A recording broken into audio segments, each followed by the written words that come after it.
ever seen the sun turn around? I know it sounds like something out of a sci-fi movie, but what if I told you it actually happened?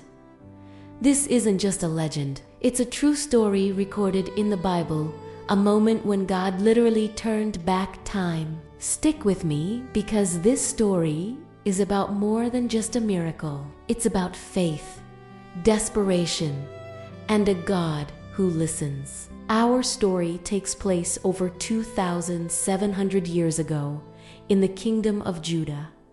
The king, a man named Hezekiah, was one of the good guys. He had spent his reign cleaning up the kingdom, tearing down idols, and leading his people back to worshiping the one true God.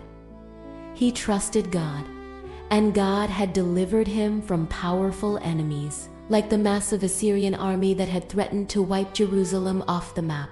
You would think a guy like this would have it made, right? Well, life has a way of throwing curveballs, even at kings. The Bible tells us in 2 Kings, chapter 20, in those days Hezekiah became sick and was at the point of death. This wasn't just a cold, it was a terminal illness. And to make matters worse, the prophet Isaiah, God's personal messenger, shows up with the worst possible news. Imagine your doctor walking in, and instead of offering treatment, he just says, "Get your house in order, because you are going to die. You will not recover." That was the message Isaiah delivered to King Hezekiah. All your accomplishments, all your plans for the future, suddenly coming to a screeching halt. The end was here. There was no hope, no cure, no way out. The prophet of God himself had declared it. So, what did Hezekiah do? Did he curse God? Did he fall into despair? Did he try to find some quack doctor with a miracle cure? No. The Bible tells us he did something incredibly simple and yet profoundly powerful. He turned his face to the wall and prayed. He turned away from everyone, from the prophet, from his royal court, and he turned toward God. In that private, desperate moment, he poured out his heart. He wasn't reciting a formal prayer. He was weeping bitterly and talking to God like a child talking to his father. He said, "Remember, Lord, how I have walked before you faithfully and with wholehearted devotion, and have done what is good in your eyes." He wasn't trying to bargain or say he deserved to live. He was simply reminding God of their relationship, of his life's commitment. It was a raw, honest plea from a man who wasn't ready to let go. He had so much more he wanted to do, so much life he still wanted to live. He was in the prime of his life, and now it was all about to be snatched away. Now, here's where the story takes a wild turn. Isaiah the prophet hadn't even left the palace courtyard. He had delivered the message and was on his way out. But before he could even get to the gate, God spoke to him again. God said, "Go back and tell Hezekiah, the ruler of my people, this is what the Lord, the God of your father David, says. I have heard your prayer and seen your tears. I will heal you." Wow. Just stop and think about that for a second. God hears prayers. A man's heartfelt, tear-filled prayer moved the heart of the creator of the universe. God didn't just hear the words, he saw the tears. He felt the pain in Hezekiah's heart. This shows us something incredible about God's character. He's not a distant, unfeeling deity. He's a personal God who is moved by our cries for help. So, Isaiah turned right back around, went back into the king's room, and delivered the new message. Not only would God heal him, but he gave a specific timeline. On the 3rd day from now, you will go up to the temple of the Lord. And God didn't stop there. He added a bonus promise. I will add 15 years to your life, and I will deliver you and this city from the hand of the king of Assyria. I will defend this city for my sake and for the sake of my servant David. God didn't just give him life, he gave him purpose and security. He promised to extend his reign and protect his kingdom. But wait, how was this healing going to happen? Isaiah then gave a practical instruction. He said, "Prepare a poultice of figs." A poultice is like a medicinal paste. They were to take a lump of figs, press it together, and apply it to the boil that was causing the sickness. And the Bible says they did just that.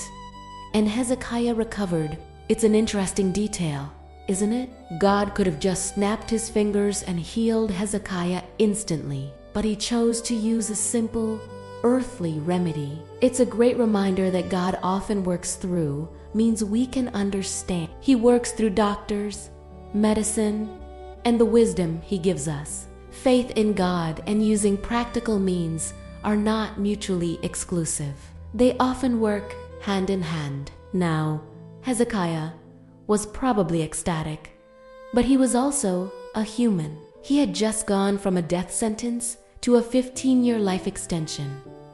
It was a lot to process, so he asked for a sign. This wasn't a sign of disbelief, but a sign to solidify his faith, to grasp the reality of this unbelievable promise. He asked Isaiah, "What will be the sign that the Lord will heal me and that I will go up to the temple of the Lord on the third day?" He wanted something tangible, something he could see with his own eyes that would prove God was behind this. He needed confirmation that this was just a dream, or the prophet changing his mind on a whim. And this is where we get to the most mind-bending part of the entire story. Isaiah offers him a choice.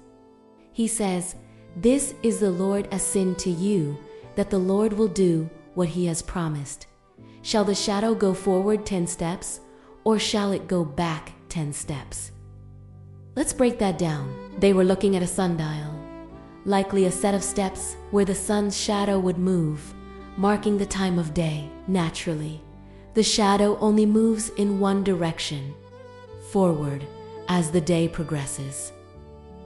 Isaiah was offering Hezekiah a supernatural choice. Do you want me to ask God to speed up time, making the shadow jump forward 10 steps? Or do you want me to ask God to do the impossible, to reverse the shadow's movement and make it go backward 10 steps? Hezekiah's response is brilliant. He thinks for a moment and says, "It is a simple matter for the shadow to go forward 10 steps. Rather, let it go backward 10 steps." He realized that a sudden jump forward could maybe, just maybe, be explained away by some weird atmospheric event, like a strange cloud formation. But for the shadow to move backward, that would defy the laws of nature itself. It would require the Earth's rotation to seemingly reverse. It was a clear, undeniable, and utterly impossible sign. He was asking for a miracle that no one could dispute. So the prophet Isaiah called on the Lord. And what happened next is just astounding. The Bible says, "And the Lord brought the shadow back the 10 steps it had gone down on the stairway of Amoz." Let that sink in. For King Hezekiah, God made the sun turn back. He altered the very mechanics of the solar system to give one man a sign of his love and faithfulness. This isn't just a story about a sick king getting better. This is a story that shows the incredible lengths God will go to for those who trust in him. When Hezekiah was at his lowest point, with a death sentence hanging over him, he didn't give up. He prayed. He cried out to God with honesty and desperation. And God didn't just listen.